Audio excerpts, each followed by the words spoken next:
Iket moneno kede dano tie magugure kun gitika neno training matika time Pacholi province mano ining'eyo ni support tie kot tie bene ka uneno kot ti koma kumbiti ento support ti maber dano chako gure dan tika bino ki wi kot wek gen gibin ginen training Pacholi province ket matika wot kede amera waj potu ni petigino mo ma bikar ki kakany ma won pung'eyo pire ka uneno team gitika yeke e background ma mega kakany kun gitika poke yario wek gituk man mano metemo tien mane enini je matika time kikit gum kakany awachu chichon ni security meeting obedo tie kun Jome Dulme security. Let me say Officer Giso, Officer Diso, Officer DPC, Officer Division Commander. Kidong mukene mapola ta mano ti security related. Gen gugore, actually Officer DG, let me say that. Gen gugore kun guwajo ni gen peo no gitika to demand ma ukati wiatini again peg ada goodies regarding loke enunio ni giano no peg chika mieto chente mo ikiet wel madoka te kere yamoni chi enuni mere dongba. I know they have the responsibility to say that PNN they need to clear their names, right?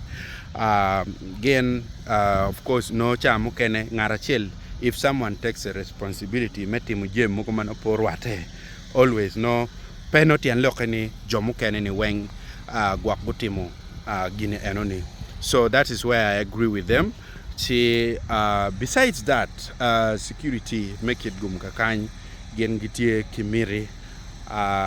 me chung kachel kono chene tie onyo chene pere gen gibi chung Pacholi province dak wek to inini utoka mabe ba tie makibo weng kakito neno kede man tich matek madano berka tiune ni chaka madong ba ki yabo kaini neno ki jwer ba ki jwer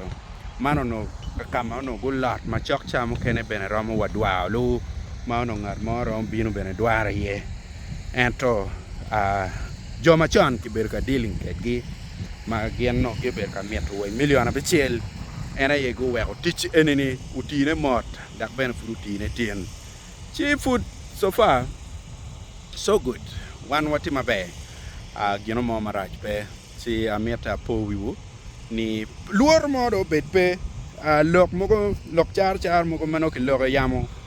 gwakonyo pi lokom donyo ni donyo tie nono iba ki ngage pian ba ko ki miyo me nono kono ngage ni I think lok char moko le enuni pedong wadonye ye wan wangene lutuko mamek watie mano umiro kichul kimi bot ki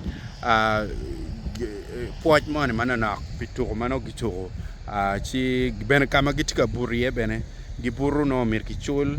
chama bene gitika chamne umere kichul kidong bene wot ma megi medak bene mir ene kinen loke chi kadong jem Pacholi ono watika time ka meno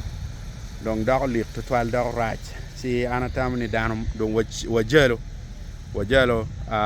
community duju kama down cherry no be could down machar kama no tie let's keep it at that watimu bene kija ki down mogo down duju magwak nyingu kati